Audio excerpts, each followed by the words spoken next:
Maaari po ba nating batiin ang ating katabi? Pagpalang umaga, kapatid. Ayan. Excited po ba tayo ngayon na magpuri sa ating Panginoon? Excited po ba tayo na magpuri sa ating Panginoon? Palakpakan po natin ang ating Diyos na siyang dakila sa ating mga buhay.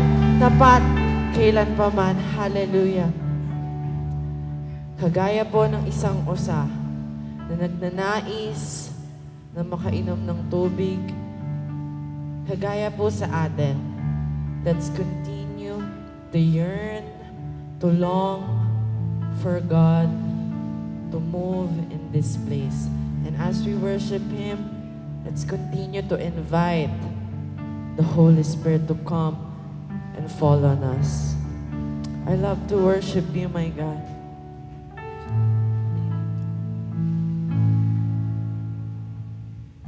I love to worship You, my God.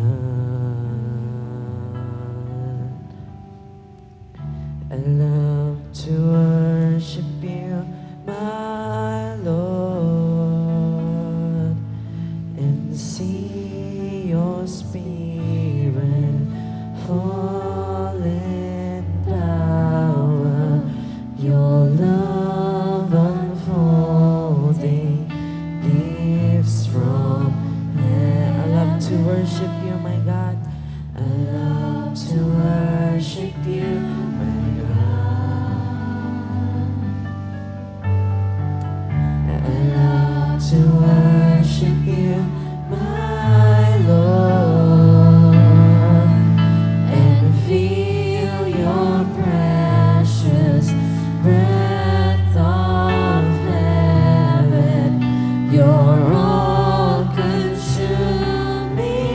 Holy Spirit, come. And Holy Spirit, come in power. Change my heart.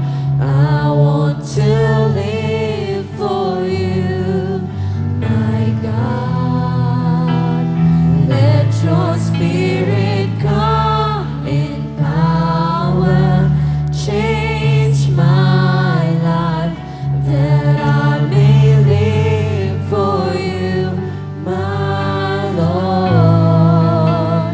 Fall on us, O Lord. Minsan pa po nating awitin, I love to worship You, my God. And I love to worship You, my God. I love to worship You, my and see Your Spirit fall in power, and see Your Spirit fall in power, Your love unfolding gifts from once again. I love to worship You, my God. I love to worship You, my God. I love to worship You, my Lord, and feel Your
to see you move.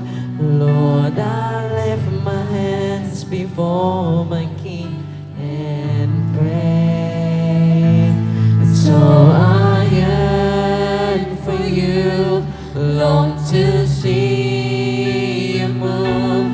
Lord, I lift my hands before my King and pray. So I yearn for you, long to see you move. Lord, I lift my hands before my King and pray. So I yearn for you, long to see you move. Lord, I lift my hands before my King and Holy Spirit, come in power, change my heart. I want to live for you, my God. Let your Spirit come in power, change my life, that I may live for you, my Holy Spirit, come in power, change my heart. I want to live for you, my God. Let your Spirit come in power, change my life, that I may live for you. For the last time, Holy Spirit, come. And Holy Spirit, come in power, change my heart. I want to live for you, my God. And let your Spirit come in power, change my life, that I may live for you, my Lord. Fall on us, O Lord. Oh, fall on us, fall on us, O Lord. Fall on us, fall on us, O Lord. Oh, we welcome you. We welcome you, O God. Hallelujah. Yes, Lord. Yes, Lord. Hallelujah. Pinupuri ka namin, dinarangal ka namin, Panginoon, sa umagang ito. Lord Jesus, thank you for the wonderful day na pinagkaloob mo sa amin, Panginoon, sa umagang ito. Salamat, Panginoon, sa pag-iingat mo na nakarating kami sa iyong iglesia o sa aming pagsamba, na purihin ka, sambahin ka, at luwalhatiin ka, Panginoon. At maranasan namin ang iyong presensya, Panginoon. Sa umagang ito, nagpapakumbaba, nagpapalinis kami, anumang mga kasalanan ng aming nagawa sa umagang ito. Tunay nga, Panginoon, ikaw ang nakakakita, ikaw ang naglilinis sa aming mga puso, Panginoon, sa umagang ito. Muli, Panginoon, salamat. Dalangin namin, samahan mo kami sa aming kalagitnaan, bumaba ng Santong Espiritong Banal, samahan kami sa aming pagsamba sa umagang ito. Kaya't salamat, cover us lagi ng iyong makapangyariang dugo, Panginoon, ang iyong gawain ito mula simula hanggang matapos. At dinadalang din namin, Panginoon, ang magkahayag ng iyong banal na salita, ang aming Pastor Peter Obiena. Samahan mo siya sa kanyang pagpapahayag ng iyong banal na salita. Itago mo sa iyong krus, Panginoon, anuman ang mga fresh revelation mo sa umagang ito, Panginoon. Ikaw po ang magsasalita sa pamamagitan niya. Salamat, Panginoon. Patuloy, Panginoon, kinakas out namin ang gawa ng kaaway. Lahat ng gawa ng kaaway sa umagang ito, kinakas out namin sa pangalan ni Jesus. Sa pangalan ni Jesus. Salamat, Panginoon. We declare your kingship, your lordship, Panginoon, sa umagang ito at victorious sa aming gawain mula simula hanggang matapos. Maraming salamat po, Panginoon. Ito po ang sama-sama naming panalangin sa pangalan ni Jesus. Amen and amen. Hallelujah. Let's continue to declare the wondrous love of God. Let's give glory to our God. I give you glory.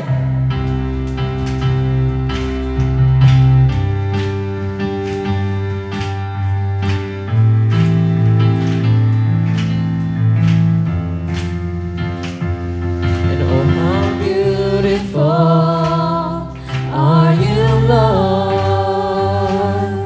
It's your words and it's your love. And oh, how glorious are you, Lord. It's your power and it was your cross that saved me. That saved me and rescued me. Just a moment there, you set me free. I give you glory. I give you glory, glory. I give you glory, glory. I give you glory, glory. Minsan pa, I give you glory. I give you glory, glory.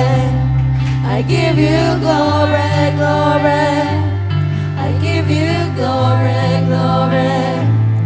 Jesus, oh how beautiful. And oh how beautiful are you, Lord. It's your word. And it's your words. And it's your love.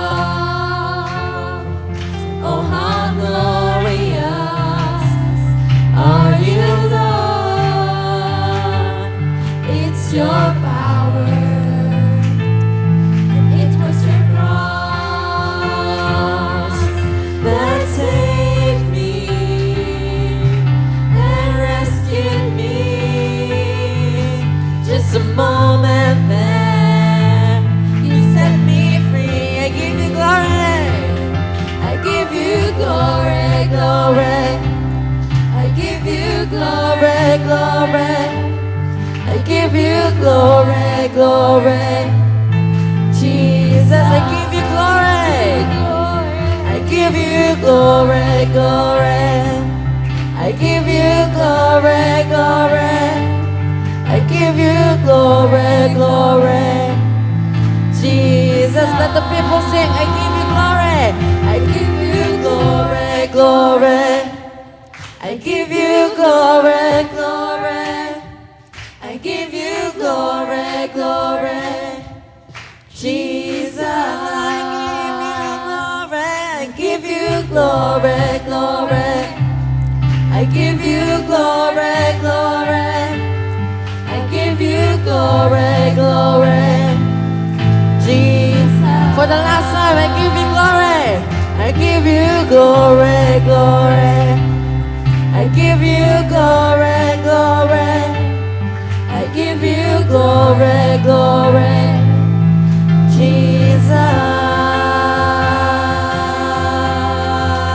Jesus. We give you glory.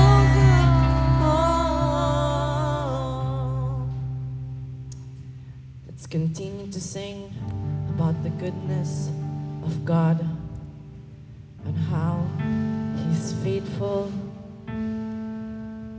All of our life, You are faithful, God. Hallelujah, Jesus. Hallelujah.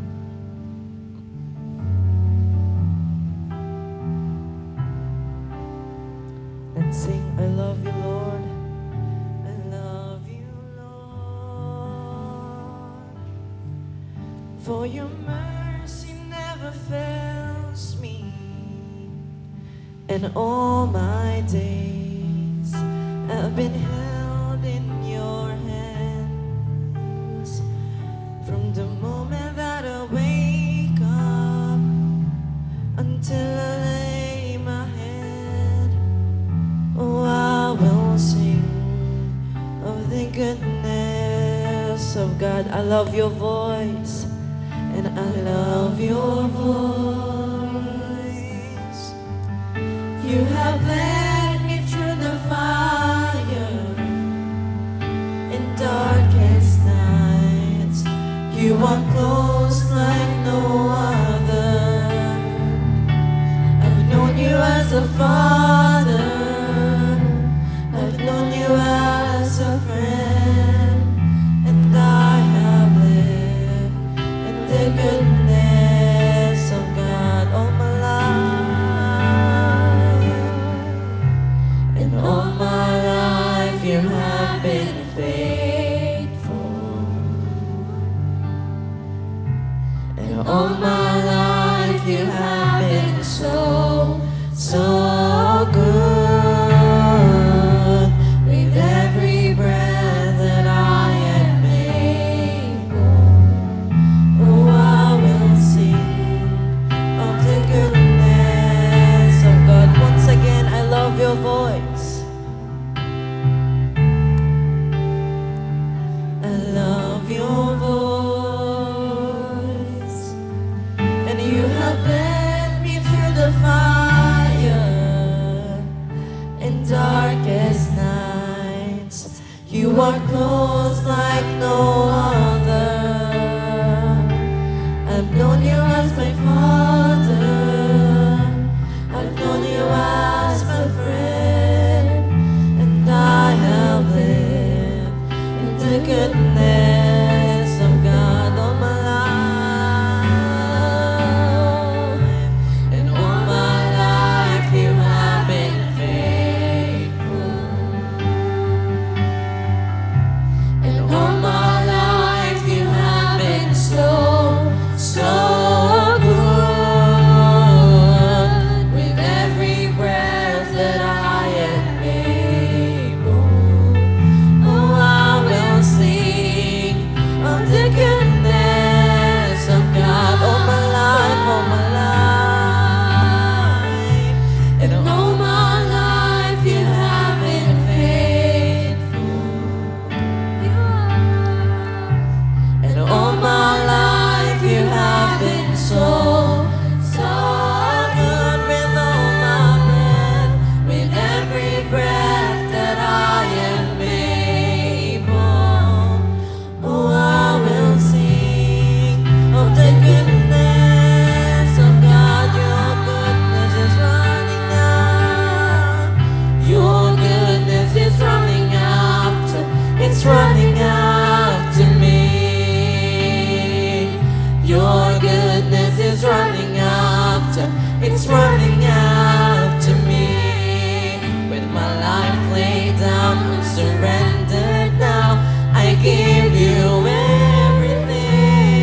everything. Your goodness is running after. It's running after me. Your goodness is running after. It's running after me. Your goodness is running after. It's running after me. With my life laid down and surrendered now, I give you everything. Your goodness is running after. It's running after me. Let the people sing all my life. In all my life you have been faithful. In all my life you have been so, so good. You are good, oh God. With every breath that I am able, oh, I will sing of the goodness of God all my life. And all my life you have been faithful. All my life you've been so good. And all my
nating palakpakan ang ating Diyos na buhay.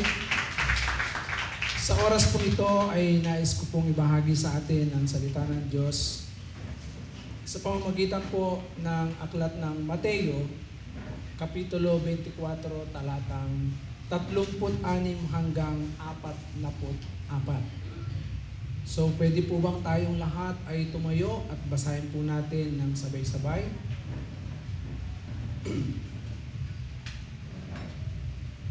Ngunit tungkol sa araw at oras na iyon, walang makakaalam.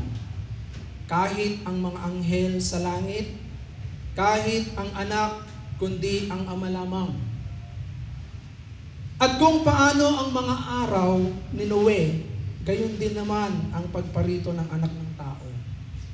Sapagkat gaya ng mga araw bago nagkagunaw, sila'y nagsisikain at nagsisiinom, at nang-aasawa at pinagpapag-asawa, hanggang sa araw na pumasok si Noe sa daong.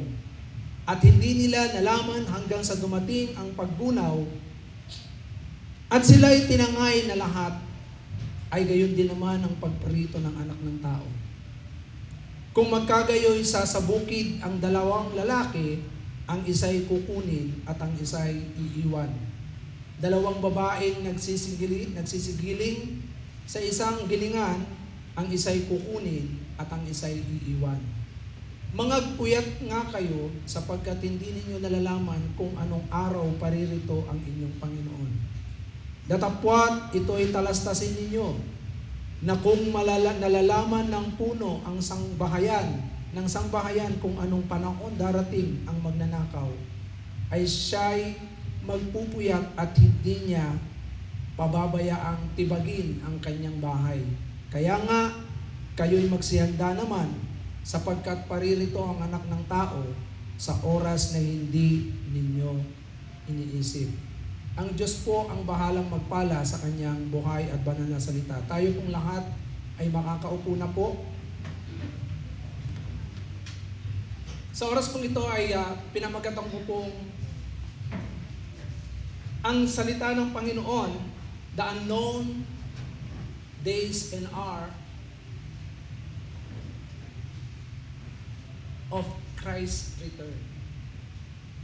The unknown days and hour of Christ's return. So dito po sa ating pong binasa ngayong hapong ito ay meron pong tatlong bagay na makikita natin dito na kung saan dapat po nating malaman. Yan. What is the second coming of Christ? Pangalawa is second coming is real. At pangatlo, what is our attitude towards Christ's return? Behavior. What is our behavior towards second coming? So ano po ba yung dapat nating maging ugali pagdating po ng second coming? So, tingnan po natin kung ano po ang second coming. The second coming of Jesus Christ is the hope of all believers. Ito ay pag-asa. Tandaan po natin, dalawa pong prophecy sa banal na kasulatan na kung saan ang ating Panginoong Jesucristo ay darating. Ang una, tinatawag pong the suffering Messiah. Pangalawa, ito po ay tinatawag na the conquering Messiah or the conquering King. And it was prophesied during the early days sa lumang tipan. At ito po ay makikita po natin sa Isaiah chapter 7 verse 14 na it was prophesied yung kapanganakan ng ating Panginoong Jesucristo. Isaiah chapter 7 verse 14. Tignan po ninyo. Dahil dito si Yahweh mismo ang magbibigay sa inyo ng palatandaan. Maglilihi ang isang dalaga at magsisilang ng isang sanggol na lalaki at tatawagin sa pangalang Emmanuel. Isaiah chapter 9 verse 6. Ano ang sinasabi ng Isaiah chapter 9 verse 6? Sapagkat isinilang ang isang sanggol na lalaki para sa atin, ibibigay sa kanya ang pamamahala at siya'y tatawaging kahangahangang tagapayo, makapangyarihang Diyos, walang hanggang Ama, prinsipe ng kapayapaan. Isinilang po ba si Kristo sa sabsaban? Nakahula po yan sa banal na kasulatan. Sa Zechariah chapter 14 verse 4, ano po ang sinasabi diyan? Sa araw na iyon, tatayo si Yahweh sa bundok ng mga olibo sa gawing silangan ng Jerusalem. Magkakaroon ng maluwang na libis sa gitna ng bundok pagkat mahahati ito mula sa silangan hanggang kanluran. Ang kalahati ay mapupunta sa hilaga at sa timog naman ang kalahati. Ito po ay pangalawang pagbabalik ng ating Panginoong Jesucristo. Yung una kanina, yung pagsilang ng ating Panginoon. The first coming of our Lord Jesus Christ, He called them the suffering Messiah. Ano po yung kanyang pinulfill? Pinulfill ng ating Panginoon yung kanyang birth, yung kanyang life, yung kanyang ministry, yung kanyang death, and yung kanyang resurrection.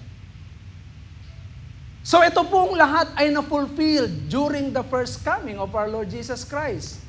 At meron pa pong mga hindi pa nagkakaroon ng kaganapan sa banal na kasulatan, and that is the second coming of our Lord Jesus Christ. At alam niyo po ba na nakakalungkot, ang mga Hudyo, ang kanilang paniniwala, hanggang ngayon, they are waiting for the Messiah. Kaya hindi nila pinaniniwalaan na dalawa ang fulfill ng ating Panginoon o gaganapin ng ating Panginoong Jesucristo na kung saan He became the suffering Messiah and the conquering Messiah or King. Ang inaantay nila ay ang Messiah na magliligtas sa kanila, mag-aalis sa kanila doon sa mga o magtatanggol sa kanila. Kaya nga dito po, hindi nila pinaniniwalaan si Christ as the suffering Messiah. Nakakasama na nila. At alam niyo po ba, nakakalungkot na pasinungalingan ang pagkamatay ni Kristo at muling pagkabuhay. Kung matatandaan ninyo sa Bible, nung time na nabuhay ang ating Panginoon at sinabi ng mga sundalo sa mga Pariseo at Skriba, doon sa mga ang sabi nila, magkasundo tayo. Ibalita ninyo na hindi muling nabuhay si Jesus. Ninakaw nila ang bangkay niya. Kaya yun po ang naipakalat, hindi muling nabuhay si Kristo. Kaya nga po dito, sa lahat ng mga naniniwala kay Kristo, the second coming is our hope. Bakit? Sabi ko nga sa inyo, all promise in the Bible, the promise of God will be fulfilled pag dumating na si Kristo. Kaya kung tayo ngayon ay nagdurusa, kung tayo ngayon ay maraming kapigatian, kung tayo ngayon ay nahihirapan, in the second coming of our Lord Jesus Christ, papawiin ng Diyos ang lahat ng kapigatian na nararanasan natin. No more tears. Hindi na tayo iiyak. Sabihin niyo sa katabi niyo, no more tears. Hindi na tayo iyak. Hindi na tayong masasaktan. Bakit? Sapagkat itong muling pagbabalik ng ating Panginoon ay katibayan po na kapag dumating ang ating Panginoong Jesucristo, in Titus chapter 2 verse 13, this is the glorious appearance of our Lord Jesus Christ. Kapag dumating ang ating Panginoong Jesucristo, this is the glorious appearance of Jesus Christ. Tingnan po ninyo, habang hinihintay natin ang dakilang araw na ating inaasahan, ito ang pagbabalik ng ating dakilang Diyos at tagapagligtas na si Jesucristo. Tingnan po ninyo sa Ingles. Ang sabi sa Ingles, glorious appearance. Ayun o. As we wait for the blessed hope, yung pag-asa po natin, pagkakita natin sa ating Panginoon, the glory of the Lord is risen. The glory of the Lord ay patuloy nating mararanasan. Kasi bakit? Mag-glorified body na po tayo. Amen po ba? Itong katawang ito, wala na pong pain. Aalisin na po ng ating Panginoon. So, the second coming of our Lord Jesus Christ ay ito po ay hindi po natin alam kung kailan darating. But there is an exact location kung saan bababa ang ating Panginoong Jesucristo. Ang sabi po dito sa Zechariah chapter 14 verse 4, tignan po ninyo kung saan yung hula, kung saan siya bababa. Sa araw na iyon, tatayo si Yahweh sa bundok ng mga olibo sa gawing silangan ng Jerusalem. So there is meron pong tinatawag na identifies place kung saan makikita ang ating Panginoong Jesucristo. Sa Matthew 24 verse 30, ano pong sinasabi diyan?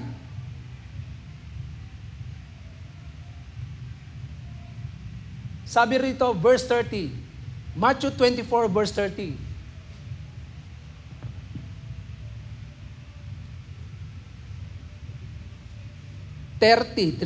Then will appear in heaven the sign of the Son of Man, and then all the tribes of the earth will mourn, and they will see the Son of Man coming on the clouds of heaven with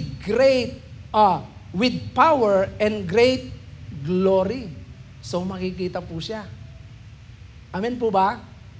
Kaya meron pong lugar, makikita po natin siya sa alapaap at siya ay bababa sa silangan ng Jerusalem, sa Mount Olive. Pero ang tanong, kailan po kaya darating si Christ? Tanungin niya yung katabi niyo kung alam mo ba?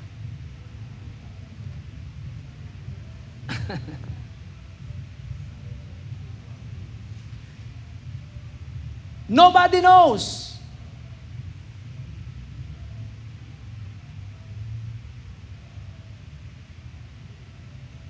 Jesus is coming back soon. Wala pong nakakaalam kahit sino man.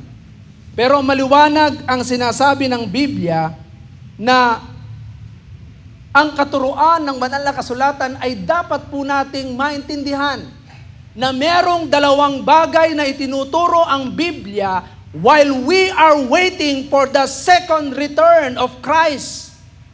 Yung pangalawang pagbabalik ni Christ. At alam niyo po ba na inalintulad ito sa isang magnanakaw? Wala akong magnanakaw na nagsasabing, "Hoy, Petra, mamayang gabi pupunta ako sa inyo, magnanakaw ako." Walang nagsasabi ng ganon. At ito rin po ay inalintulad sa panahon ni Noe. Nung ang tao ay patuloy na nagiging abala sa maraming bagay, darating ang ating Panginoong Jesucristo sa panahon na ang lahat ay abala, busy.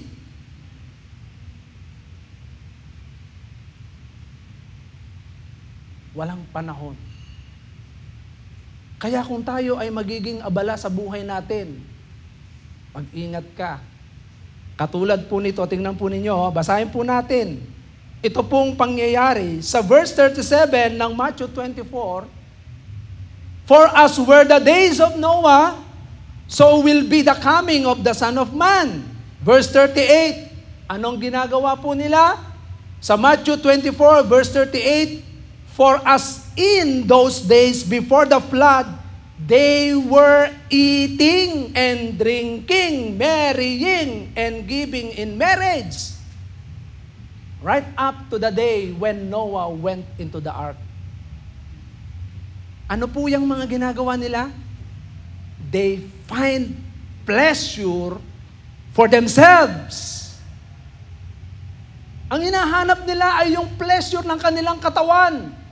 Pleasure ng kanilang mga sarili. They are so busy to find pleasure for themselves. Ngayon, pansinin nyo, mula sa bata, matanda, mula umaga hanggang gabi ng madaling araw, baka hindi na nga natutulog.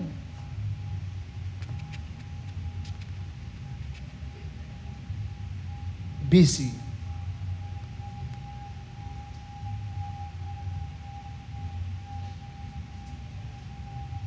Tanungin ko po kayo, saan po tayo abala? Ang pinakamahirap katulad po nito, kumakain, umiinom. Ibig sabihin niya, nagpapakasaya po sila. Mahirap na madatnan po tayo ng Diyos na nasa panahon tayo ng pleasure.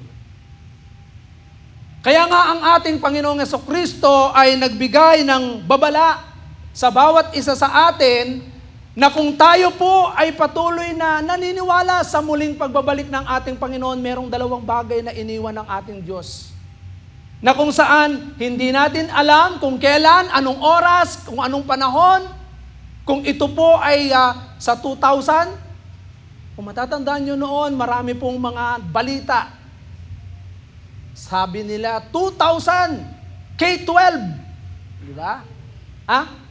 Y2K pala. K-12 pala yung school. Y2K, gugunawin na raw ang mundo. Kaya nung 2020,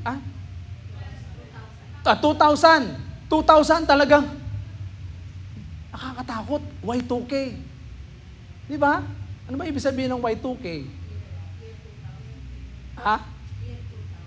Year 2000. Ano yung K? Year 2000. 2K. Tama, 2000.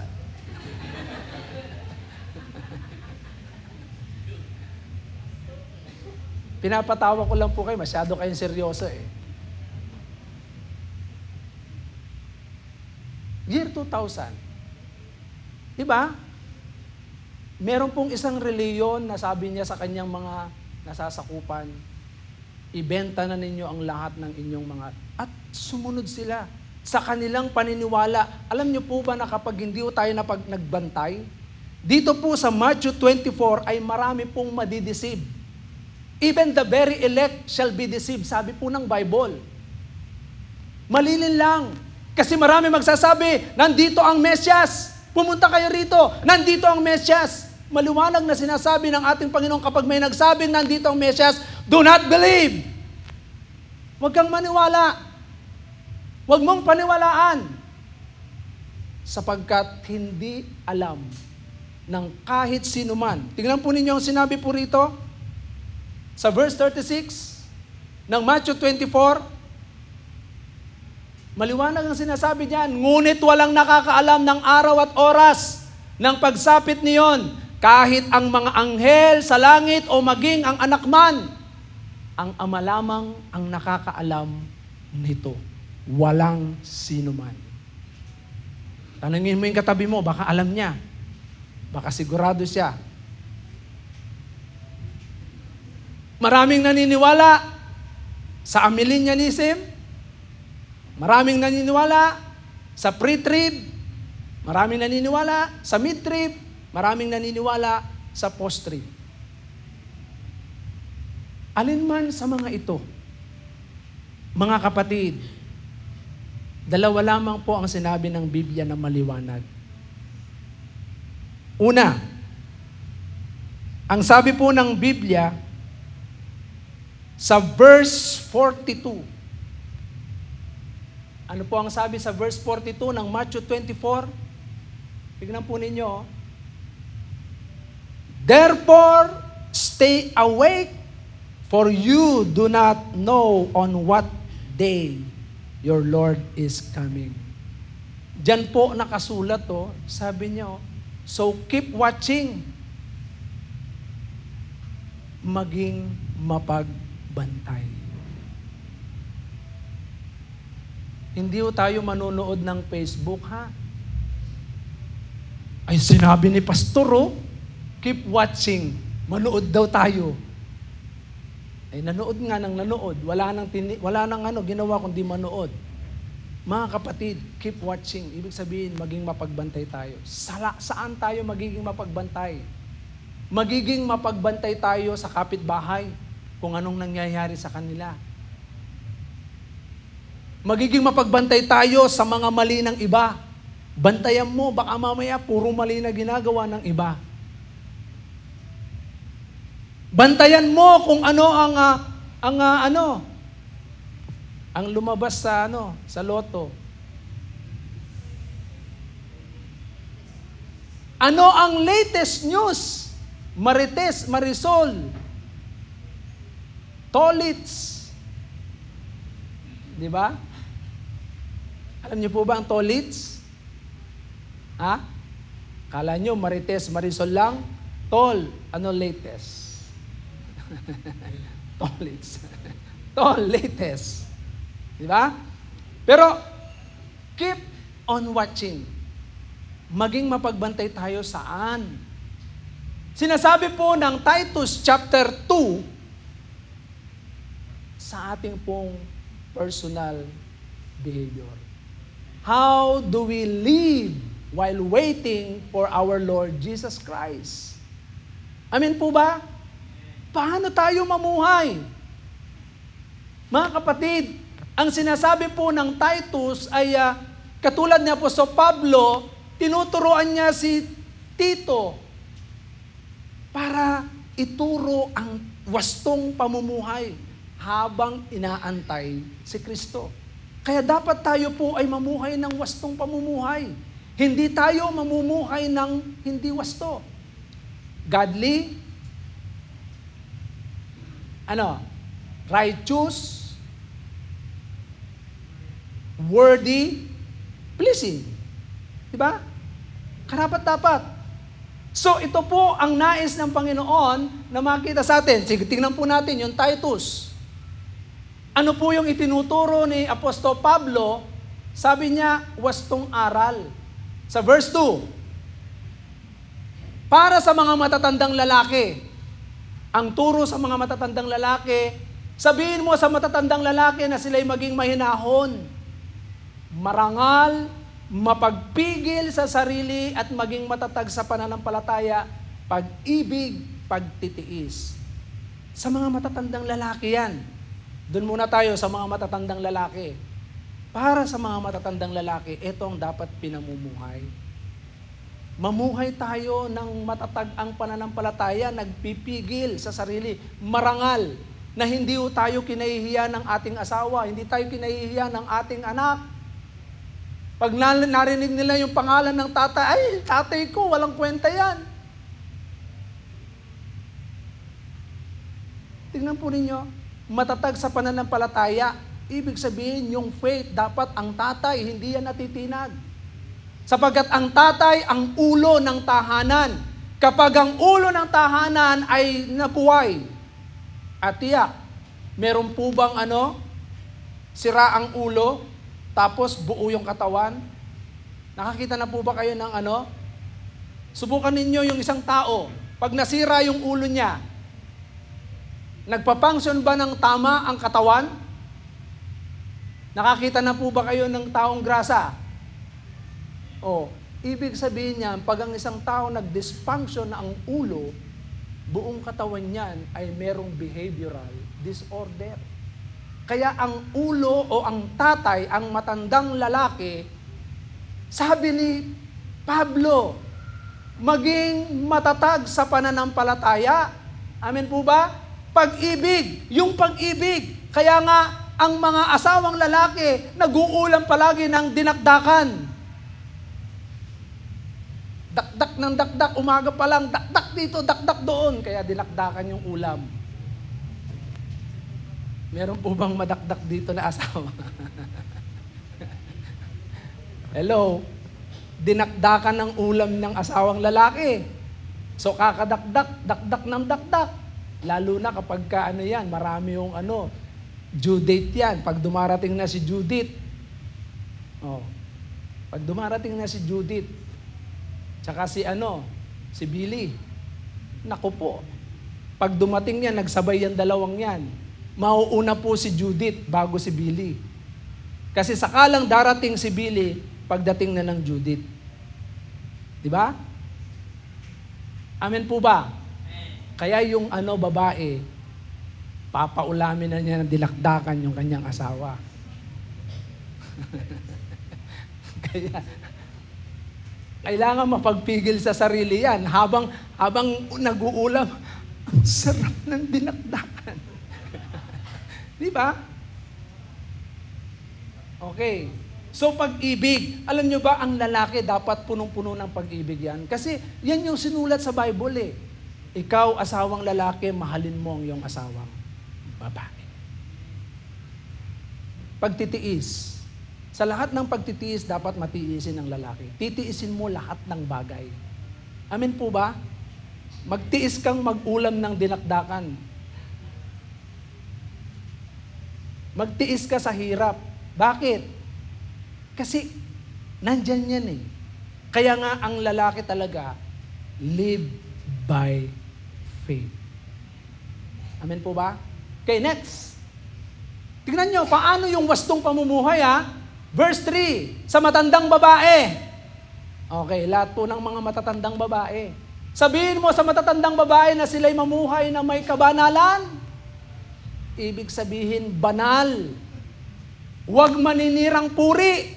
Ibig sabihin, chismosa. Huwag maglalasing, kundi magturo sila ng mabuti. Alam niyo po ba kapag sinabing laseng, wala sa katinuan ng isip yan. So hindi ka naman lasengga, pero hindi matino isip natin. Tingnan nyo, ano ang dapat ituro sa mga kabataang babae? Next. Upang maakay nila ang mga kabataang babae na mahalin ang kanilang mga asawa at mga anak. Pagka narinig ng babae, yung nanay, hirap na ako, nay. Yung asawang babae, dito ka na! Kukunin kita sa asawa mo! Anong sabi ni Paul? Turuang mahalin ng mga kabataang babae ang kanilang mga asawa at anak. Taas po ang kamay ng mga kabataang babae. Yan. So wala pang asawa yung iba, pero bata pa kayo. Pero yan yung itinuturo. Amen? Yung mga matatandang babae na may asawa na, may anak na, turuan yung mga asawa, ay yung mga anak, na mahalin ng mga kabataang babae, yung kanilang mga asawa, sabihin sa kanila, anak, pagtiisan mo, mahalin mo, kasi yan ang ibinigay ng Diyos sa'yo. Di ba? Di ba? Yan ang itinuturo ng Biblia, na dapat habang ikaw ay meron ka ng manugang, turuan mo yung asawa, yung asawa ng anak mo. Kung lalaki siya, turuan mo yung asawa niya, mahalin niya yung asawa niya, pati mga anak. Hindi kukonsentihin. Yan yung ibig sabihin yan eh. Na kailangan wag maging konsentidor ang mga matandang babae. Kaya sa mga kabataang babae naman, yan yung turo. Mahalin ang asawa at ang mga anak. Okay? So pag nag-asawa kayo, mga kabataang babae, mahalin ninyo yung asawa niyo at mga anak. Yan ang turo. Hindi sinabing magalit kayo sa mga asawa niyo. Magalit kayo sa mga anak niyo. Dahil matitigas ang ulo ng mga anak. Pasaway! Ano no? Nanlaban. Tingnan nyo. Mga kapatid, totoo ang Biblia, alam ng Biblia, lahat ng tao dumadanas ng ganito. Kaya tinuro ng Biblia yan. O ngayon, tanungin ko po kayo, yang nakasulat na yan, marahil sa mga babaeng bata, kabataang babae, na-experience niyo yan. Okay? Ano pa? Upang maakay nila, balik doon sa verse 4. Sa verse, tapos na ba yung 4? O, yung 4, turuan na mahalin ng asawang babae yung kanilang kabataang babae, yung kanilang mga asawa at anak. So, tingnan ninyo, ang mga kabataang ito'y kailangan din turuan na maging mahinahon. Yan, mahinahon. Hindi palaban, nanlaban. Sabi ka kanina, narinig ko eh. Diba? Nanlaban. Kailangan din turuan na maging mahinahon, malinis ang isipan. Malinis ang isipan. Alam niyo ako lagi kong tinuturo na kapag ka tayo po ay pag tayo po ay nakikinig ng salita ng Diyos, totoo po yan. Sa tingin nyo, sinabi ni Pastor Peter yan sa inyo? Hindi. Sinabi ng Biblia yan. God knows what is in our mind, what is in our heart. He is omniscient God. Anong ibig sabihin ng omniscient? All-knowing God. Kaya lahat ng iniisip ninyo ngayon, alam ng Diyos yan. Amen po ba? Kaya lahat ng sasabihin ko ngayon, God is directing everything na maririnig nyo sa gabing ito. Tingnan po ninyo, malinis ang isipan. Dapat ang asawang babae, malinis ang isip. Hindi marumi ang isip. Wala na naman itong asawa ko. Ano naman ginawa niya? Siguro pumunta na naman siguro dun sa kalaguyo niya. Siguro, ng babae, mandalang sa akin to. Yan ang itinuturo ng Bible. Mga asawang babae, na bata, malinis ang isip. Huwag kang mag-iisip ng masama. Ano pa? Masipag sa gawaing bahay. Ayan. Dapat masipag sa gawaing bahay.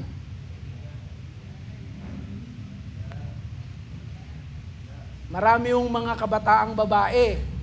Naku, na-spoiled ng mga magulang. Ay, naku anak. Naku, ako na lang yan anak. Doon ka na. Umupo ka na doon. Ako na yan.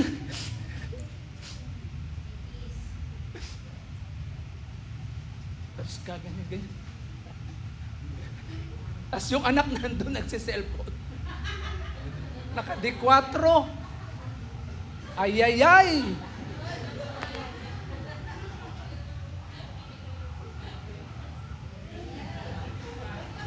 Di ba? Pag dumating yung panahon na nag-asawa yan, tiyak, away ang aabutin nila. Kasi hindi marunong sa bahay. Hindi marunong magluto. Hindi marunong maglaba. Hindi marunong maghugas ng plato. Oh, magpiprito lang ng piniritong tubig. Sunog pa. Ibig sabihin, natuyo pa yung yung takure, 'di ba? Nasunog pa yung takure. Ang bira. Okay, mabait. Yan. Dapat maging mabait ang mga kabataang babae. Ano pa? Masunurin sa kanilang asawa upang walang masabi ang sino man laban sa salita ng Diyos nang dahil sa kanila. Pastor, paano ako susunod sa asawa ko? Ang tamad-tamad. Paano ako susunod sa asawa ko? Wala namang Puro inom. Puro lasing. Irresponsable. Paghanda mo ng pagkain ang asawa mo. Lagyan mo ng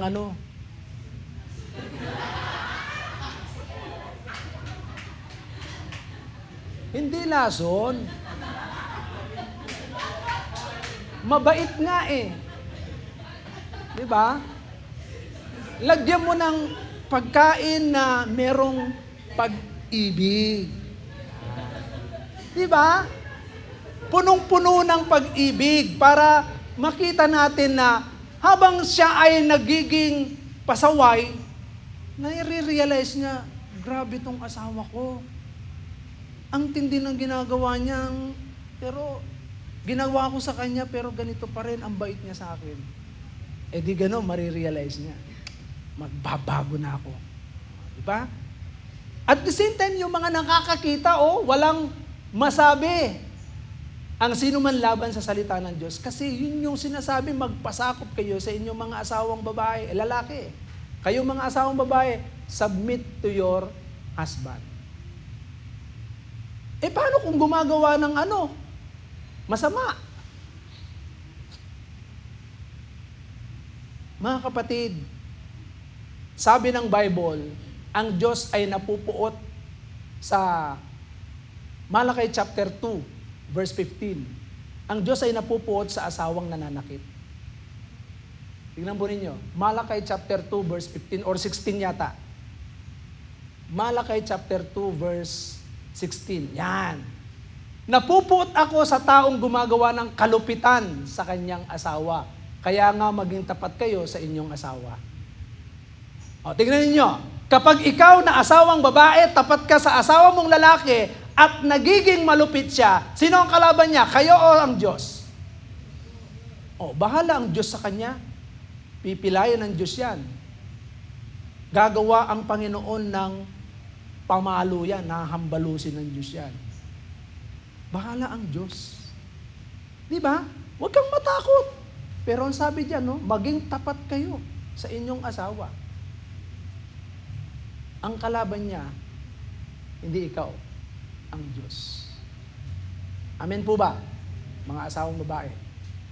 So, next, balik tayo sa Titus. Maging handa ay maging mapagbantay. Okay. Verse 25, verse 5 pala. Verse 6. Turuan mo rin ang mga kabataang lalaki na maging mapagpigil sa sarili. Verse 7. Sa lahat ng paraan, maging halimbawa ka ng mabuting ugali at maging tapat ka at kagalang-galang sa iyong pagtuturo. So ito po ay sa mga tagapagturo, sa mga magulang. Siyempre, ang magulang, tagapagturo yan. Kung ikaw naman ay ginagamit sa paglilingkod sa Panginoon, ikaw ay tagapagturo ng salita ng Diyos. Yun yung sinasabi ni nararapat na laging yung pananalita natin hindi mapintasan. Amen po ba? Parang ganito yan Sasabihin nila sa'yo, Kristiyano yan? Kristiyano yan?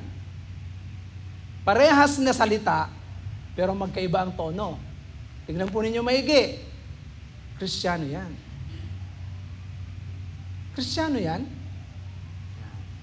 So may question mark kapag ikaw ay sa pananalita pa lang ay iba na ang maririnig sa iyo bilang tagapagturo. Amen po ba? Nararapat na pananalita ang lagi mong gamitin upang hindi mapintasan ninuman ang mga sinasabi mo. Kaya't mapapahiya ang ating mga kalaban sapagkat wala silang masasabing masama laban sa atin. So magulang, kasi ang magulang tagapagturo yan Ang mga tagapagturo sa loob ng simbahan, and even tayo ng mga manggagawa, we are leaders in our own right. Leader po tayo. Kaya dapat yung pananalita natin tama. Amen po ba? Kung ikaw naman ay Kristiyano, talagang pakita natin sa pananalita, pag-iisip, maging sa kilos natin. Kristiyano nga tayo. Okay? Verse 9. Turuan mo ang mga alipin na maging masunurin at kalugod-lugod sa kanilang mga amo, Hindi nila dapat sagot-sagutin ang mga ito. Okay, sa mga manggagawa, na mga nagtatrabaho. Ayan. Balik po tayo doon. Maging masunurin at kalugod-lugod, kailangan bigyan mo lugod yung master mo, yung iyong amo. Hindi ikaw ang lulugurin. Gusto mo ikaw ang bigyang lugod. Dapat yung ikaw na nagtatrabaho dun sa amo mo. Kaya malinaw ang Biblia. Sumunod ka kung ano yung pinapagawa ng amo mo. Huwag mo siyang sasagutin. Sagot-sagutin mo yan, amo nga eh. Meron bang alipin na sumasagot sa kanyang amo? Wala. Yan ang turo ng Bible. Ano pa? Verse 10, ni pagnakawan man, dapat silang maging tapat sa lahat ng pagkakataon upang maipakita nila sa lahat nilang ginagawa ang kagandaan. Kagandaan. Naging kapampangan tuloy ako. Kagandahan ng mga katuruan ng Diyos na ating tagapagligtas. Huwag kang mag-uumit kasi nasa 10 utos yan, di ba? Huwag kang magnanakaw. Huwag mong pagnakawan yung boss mo. Kasi every time na ginawa mo yan, kalaban mo Diyos. Amin po ba? Kahit nakita mo, ang ganda nito, huwag mong kukunin kasi hindi sa'yo yan. Yan ang turo ng Bible. Amin po ba? Next, verse 11. Sapagkat nahayag na ang kagandahang loob ng Diyos na nagdudulot ng kaligtasan sa lahat ng tao. Okay? Ito ang nagtuturo sa atin upang talikuran ng makamundong pamumuhay at damdaming makalaman. At upang makapamuhay tayo ngayon ng may pagpipigil, matuwid at karapat-dapat sa Diyos. Yun yung sinasabi ko sa inyo kanina. Godly, righteous, pleasing, and worthy living. Amen po ba? Tingnan ninyo habang inaantay natin ang Panginoon. No? Verse 13. Habang hinihintay natin ang dakilang araw na ating inaasahan, ito ang pagbabalik ng dakilang Diyos at tagapagligtas na si Jesus. Bantayan po natin yung sarili natin. Amen po ba?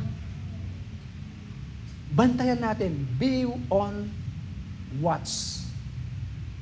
Keep on watching. Bantayan natin sarili natin. Our behavior. Habang inaantay natin si Christ. Amen po ba?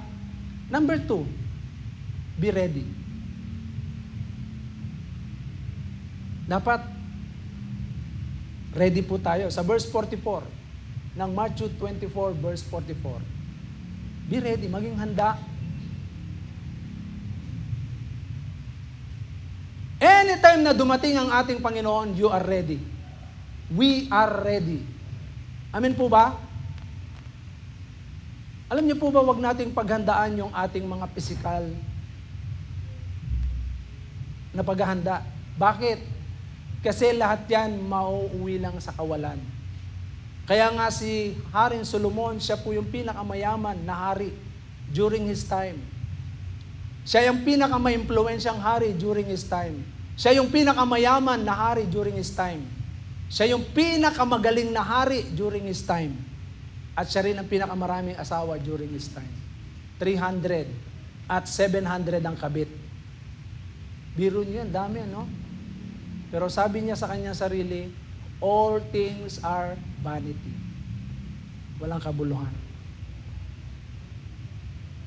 Kaya nga sabi niya, the whole matters of all things, sabi niya, the whole duty of man is to fear God and obey His commandment. Matakot ka sa Diyos, sabi na, for this is the whole duty of man. Sa Ecclesiastes chapter 12 verse 13, na sinabi ni Haring Solomon, fear God. Ibig sabihin, when we fear God, the beginning of wisdom. May wisdom ang isang tao, matalino yan. Kaya nga kapag matalino ang isang tao, ibig sabihin yan, sa Matthew 24 verse 7, 7 verse 24, na maliwanag na sinasabi doon, ang taong nakikinig at sumusunod sa kanyang mga salita ay katulad ng isang taong matalinong nagtayo ng kanyang bahay sa ibabaw ng bato. Dumating ang unos, dumating ang malakas na hangin, nanatili siyang matag. Tignan po rin nyo, pairam ng panyo mo, mami. Hindi po ako magmamagic, mag-i-illustrate lang po ako ng isang taong matalino. At habang inaantay po natin ang ating Panginoong Jesucristo, gawin po nating maging matalino po tayo. Sumunod tayo at makinig sa kanyang mga salita. Tingnan po ninyo, ang isang taong matalino, ito po yan. Napakaliit tingnan. Maliit siya tingnan, pero malalim ang pundasyon. Malalim ang kanyang relasyon sa Diyos. Amin po ba? Malalim ang relasyon sa Diyos. Kaya nga, dahil malalim ang kanyang relasyon sa Diyos, dumating ang bagyo. Nakatayo po ba? Dumating ang malakas na hangin. Paikot-ikot. Nakatayo po ba? Nakatayo. Bakit? Kasi malalim ang kanyang relasyon. Yung relasyon niya sa ating Panginoon. Sumusunod siya sa salita ng Diyos. At siya po ay nakatayo sa ibabaw ng bato. Sino po ang bato na tinutukoy dito? Si Kristo. Kaya nga tingnan ninyo yung taong walang pundasyon, mahina ang pundasyon. Malaking tignan. Pero dahil siya po ay walang pundasyon, walang salita ng Diyos, sabi ng Matthew 27 verse 25. Sabi doon, ang taong nagtayo ng kanyang bahay, ang taong napipinig at hindi sumusunod. Verse 26. Ang bawat nakikinig ng aming salita, ngunit hindi naman nagsasagawa ng mga aral na ito ay maitutulad naman sa isang taong hangal na nagtayo ng kanyang bahay sa may buhanginan. Verse 27, umulan ng malakas, bumaha, at binayo ng malakas na hangin ang bahay. Ito ay bumagsak at lubos ang nawasak. Tingnan mo ninyo.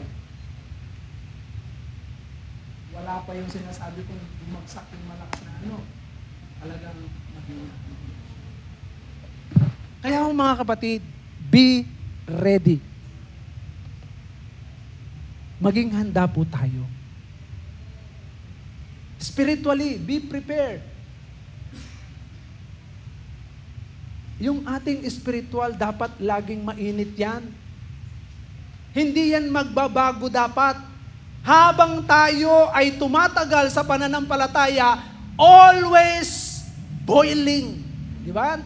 Sa Romans chapter 12 verse 10 to 11, talagang yung spiritual fervor natin, mainit palagi yan. Ano yon? Pananalangin, yung salita ng Diyos, yung tinatawag na anong tawag nito?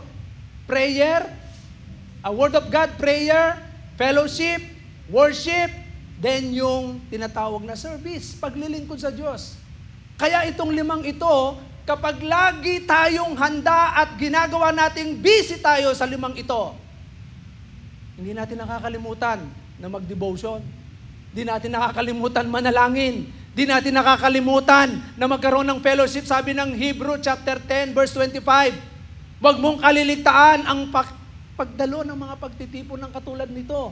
Ano niya, sabi po din sa Hebrew 10:25, sapagkat nalalapit na, malapit na ang araw ng Panginoon. Ibig sabihin, darating na si Christ. Kung tamad kang umattend ng mga fellowship, mga kapatid, naging busy ka sa maraming bagay pero nakalimutan mo yung fellowship with the Lord. Wala ka ng fellowship sa Lord. Nakalimutan mo na makipag-fellowship sa mga kapatiran na nagiging inspirasyon din natin. Nakalimutan mo na rin makipag-fellowship sa family. Naging abala ka na sa paghahanap ng mga bagay na kung saan ito po ay mawawala rin pagdating ng panahon. Pero yung relasyon, kailanman, hindi ito mawawala. Be ready. Maging handa po tayo mga kapatid. Malapit nang bumalik si Christ. At baka mamaya madatnan tayo kung kailan tayo abala. Tandaan po ninyo, Kung kailan abala ang maraming tao, doon babalik ang Diyos. Maliwanag ang sinasabi ng Scripture. At yung busy, B-U-S-Y, being under Satan's yoke. Pag naging busy ka, sabi nung isang kanta, bihira na kitang makita tuwing araw ng linggo, busy ako, dumadalang na rin ang iyong pagdalo. Kapatid, huwag kang ganyan, huwag lumihis sa katotohanan, baka biglang dumating si Jesus, ikaw ay maiwan. Di ba? Manalangin. Di ba? Ang Diyos ay asahan. Parang kumanta na ako no? Kinanta ko na yung sasabihin ko. Mga kapatid, kailangan po natin sumunod. Ano man ang sinasabi ng Scripture, yan na yan.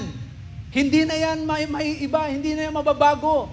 Magbago ka man, ang salita ng Diyos ay mananatiling yan. Sapagkat sinasabi ng Scripture, maglalaho ang langit at ang lupa, subalit ang salita ng Diyos kahit kaliit-litan, kailanman ay hindi magkakabula. Pag sinabi ng Biblia, yan na po yan. Kaya, be ready. Sabihin niya sa katabi niyo, maging handa ka, kapatid. Huwag mong hayaan ng spiritual na buhay mo ay mag-subside. Amen po ba? Alam niyo po ba ngayon, nagsisimula na po ang mga gera? Ang gera. Nakasulat din po yan sa banal na kasulatan, pero hindi pa rin yung wakas. Pero makikita po natin, ito ay mangyayari. At alam niyo po ba na ang merong nakaabang na mag-aano po sa ating bansa?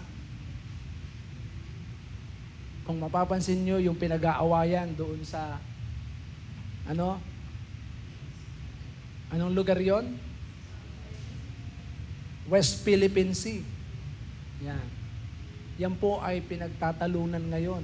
At sinasabi ng isang bansang ito, kanila, pero ang totoo niyan, sa atin po yan.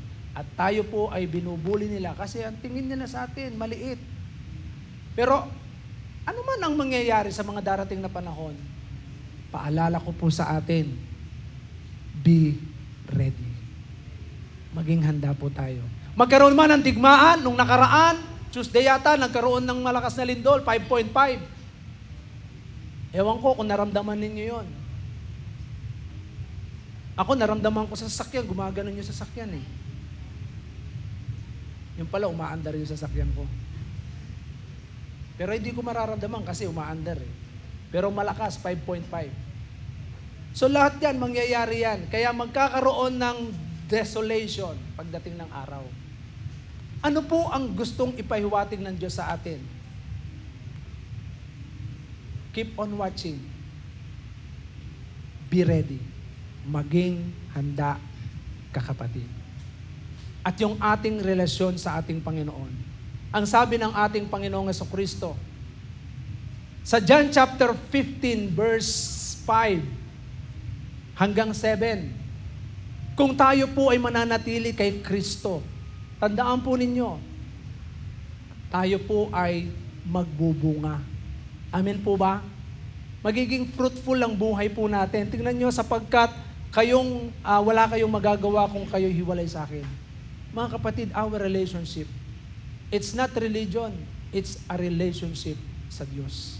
Kapag tama ang relasyon natin, mananatiling tama ang relasyon natin kay Kristo, tiyak magbubunga po tayo. Sabi po ng verse 6, basahin natin verse 5, ako ang puno ng ubas at kayo ang mga sanga, ang nananatili sa akin at ako sa Kanya, ang siyang nagbubunga ng sagana, sapagkat wala kayong magagawa kung kayo hiwalay sa akin.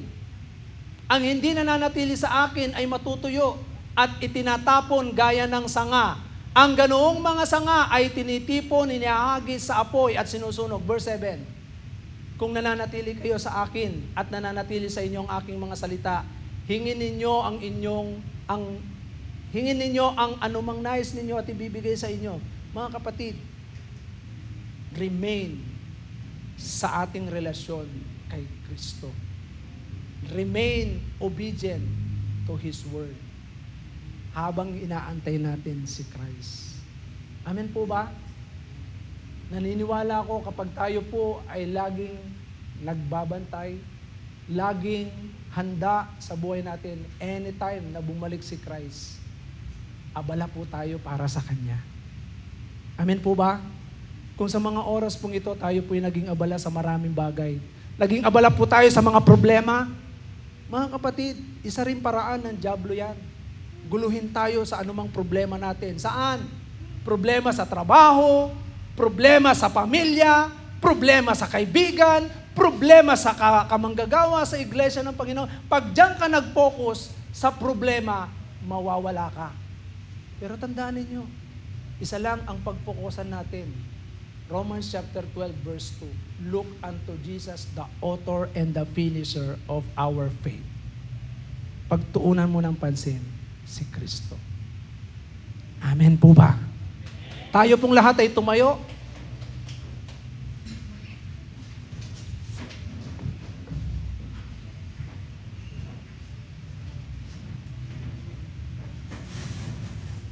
Mga kapatid, sa hapong ito, hindi mo alam kung kailan darating ang Panginoon. Tama po ba? Hindi natin alam. Nobody knows when Christ return.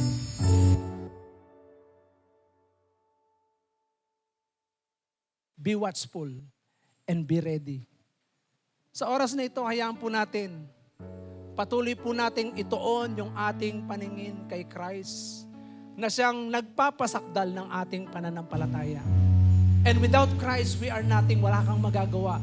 Kahit anong gawin mo, hindi kayang iligtas ng kayamanan mo ang iyong buhay. Hindi kayang patawarin ang mga kasalanan mo sapagkat sinasabi ng Romans chapter 6 verse 23, ang kabayaran ng kasalanan ay kamatayan.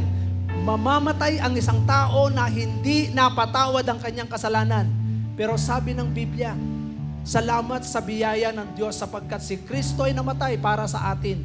Kung ikaw ay mananalig kay Kristo, lahat ng kasalanan natin ay patatawarin. Si Kristo po ang kasagutan. Sinasabi ng Acts chapter 4 verse 12, there is no other name. Walang ibang pangalan na ibinigay sa silong ng langit na sukat ikaligtas ng tao, kundi ang pangalang Jesus. Kaya kung ikaw sa oras na ito ay maniniwala kay Jesus, you are saved. You are forgiven. Kung ikaw ay mananalig kay Kristo, manghahawak sa Kanya at hindi reliyon, hindi rin yung mabubuting gawa natin. Sabi ng Romans 10 verse 9 to 10, kung ipapahayag ng ating mga labi na si Jesus ay Panginoon at naniniwala ka na Siya ay namatay sa ikatlong araw, Siya ay namatay sa krus ng Kalbaryo at sa ikatlong araw Siya ay muling nabuhay. Sabi doon, napapatawad at naliligtas tayo. Kaya sa oras na ito, habang ikaw ay nakayukot nakapikit, ituon mo ang iyong puso sa ating Panginoon. Kung sa oras na ito, ikaw ay punong-puno ng kabigatan, hayaan mo ang mga kabigatang yan ay maging tungtungan mo samantalang ikaw ay nangahawak kay Kristo. Sapagkat lahat ng mga kabigatang dumating sa atin, ito ay may dahilan ng Panginoon. Nais ng Diyos na ikaw ay patibayin niya sa lahat ng area ng buhay mo. Sabi ng Bible, Matthew 11:28, kung kayo napapagal at nabibigat ang loob sa inyong mga pasanin, lumapit kayo sa akin, sabi ni Christ, at kayo'y aking pagpapahingahin. Pagod ka na ba? Sa oras na ito, merong Jesus na dapat mong lapitan kung napapagod ka na. Philippians chapter 4 verse 13, I can do all things through Christ Jesus who strengthens me. Palalakasin ka ng Diyos. Believe it by faith. Sabi ng John chapter 14 verse 1, fear not, Do not be dismayed. Do not be discouraged. Sabi niya, believe in God and believe also in me. Sabi ng Panginoon. Kaya sa oras na ito, habang ikaw ay nakayukot nakapikit, hayaan mong maranasan mo ang presensya ng Panginoon. As we sing this song, into your hands. To your hands I commit again with all I am for you, Lord. You hold my word You hold my word in the palm of your hands, in the palm of your hand, and I am yours and I am yours forever. Kung ikaw ay nananalig kay Kristo, raise up your hands and declare it. Jesus, I believe in you. Jesus, I belong. Yes. Declare it by faith. God is moving in your life. Yes. The reason that I say, with all I am. Kapatid, habang tayo ay lumalakad sa daigdig na ito while waiting for the Lord, let us walk by faith. I walk with you wherever you go, through tears and joy. I'll trust in you. Yes, hallelujah. And I will live in all of your ways, not my ways, oh God. Your promises forever. Yes, I walk with you.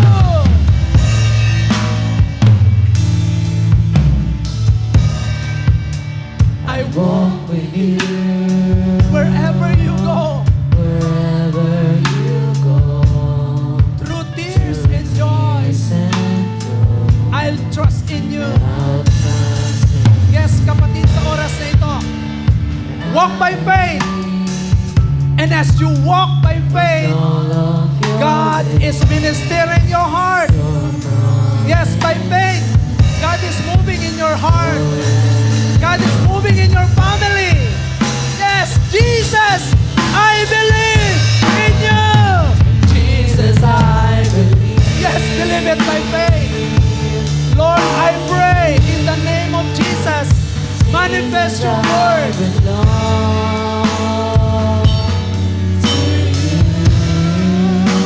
You're the reason that I say, yes, sing it once again, declare it by faith. And I believe in you. Jesus, I belong To you, you're the reason that I live, the reason that I say, Jesus, I believe, and I believe in you. Jesus, I belong To you, you're the reason that I live, the reason that I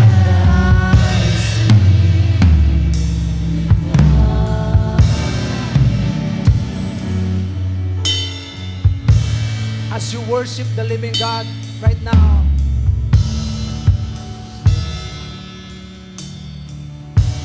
I will worship. will worship you. Yes, feel free to worship the living God. I will worship you. Yes, hallelujah. I will worship. Come on, church. Feel free to worship the living God.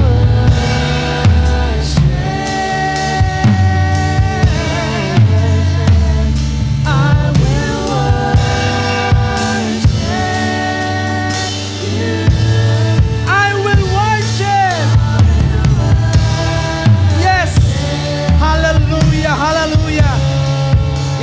Panginoon, church.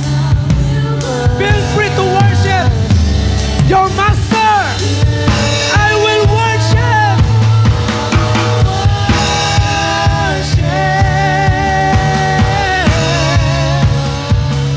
I will worship. I will worship. Yes, just the Spirit of the living God is mightily moving in your life. Yes, oh God, we thank you, Lord. Jesus, I believe. Jesus, I believe. Jesus, I belong to you. You're the reason that I live, the reason that I sing with all I am. Panginoon, salamat po sa iyong presensya. For where your presence is, there is liberty. Kaya naniniwala ako, Panginoon, patuloy mo nang kinalag ang lahat ng gapos ng kaaway sa iyong mga anak. Yes, Lord, we believe in you. The reason I live is you, O God. The reason why we here, it is you, Panginoon. Because we live, we move, we exist because of you. Panginoon, narito ang mga babae at lalaki na patuloy, Diyos. We're looking forward for your second coming. We're looking forward sa muling pagbabalik mo, Panginoon. And right now, kung meron mga napapagod, nabibigatan sa kanilang mga dalahin, right now, Lord, continue to release them, O God. Continue to give them peace that passeth through all understanding. Kung sila, Panginoon, hindi nila maintindihan ang mga nangyayari sa kanilang buhay, Lord, I pray for them. Continue to manifest your word. That in the second coming, it is your glorious appearance. Lord, we are excited, Lord, for your second coming. Kaya sa oras na ito, while we are waiting, hayaan mo, Panginoon, patuloy na sa puso ng iyong mga anak na ito, na lalong mag-alab ang kanilang pananampalataya sa iyo. Lalo mong pag-gayuhin ang kanilang paglakad sa daigdig na ito, Panginoon, na kung saan hindi mapapagod, hindi mapapagod, hindi mapapagod, magpapatuloy sa pananampalataya sa Diyos na nakilala namin. Walang iba kundi ang aming Panginoong Yesus. Lord, I pray, bless them indeed, O God. Bless them emotionally. Bless them mentally. Bless them physically. Bless them materially. And most especially, O God, bless them spiritually. Lord, we thank you so much. Salamat, Panginoon, sa hapong ito na patuloy mong kinatagpo ang iyong mga anak.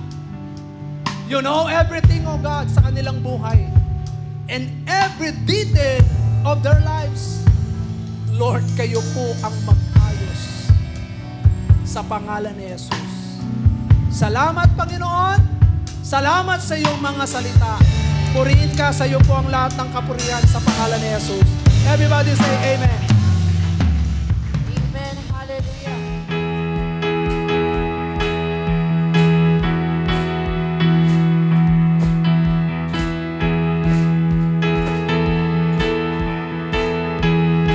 My Savior. My Savior, Redeemer, lifted me from the miry clay. Almighty, forever, I will never be the same, 'cause you came near. From the everlasting to the world we live, the Father's only Once again, my Savior. My Savior, Redeemer, lifted me from the miry clay.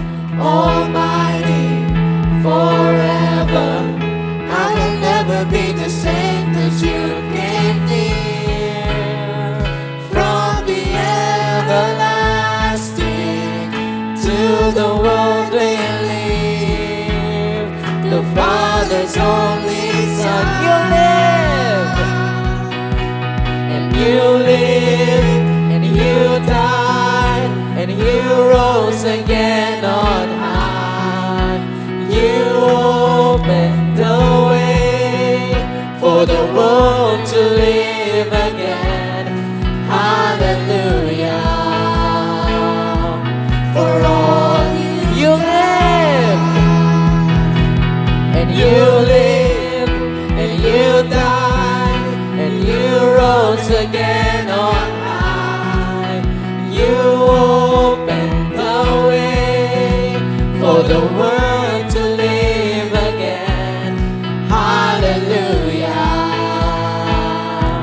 For all you've done, My Savior. my Savior, Redeemer, lifted me from the miry clay. Almighty, forever, I will never be the same 'cause you came near. From the everlasting to the world we live, the Father's only Son. Let's continue to declare He lives. And you lived, and you died, and you rose again on high. You opened the way for the world to live again. Hallelujah. For all you've done. And you lived, and you died, and you rose again on high. You opened the way for the world to live again. Hallelujah. For all you've done. Let the people sing, You live. And you lived, and you died, and you rose again on high. You opened the way for the world to live again. Hallelujah. For all you've done. For the last time, let's sing, You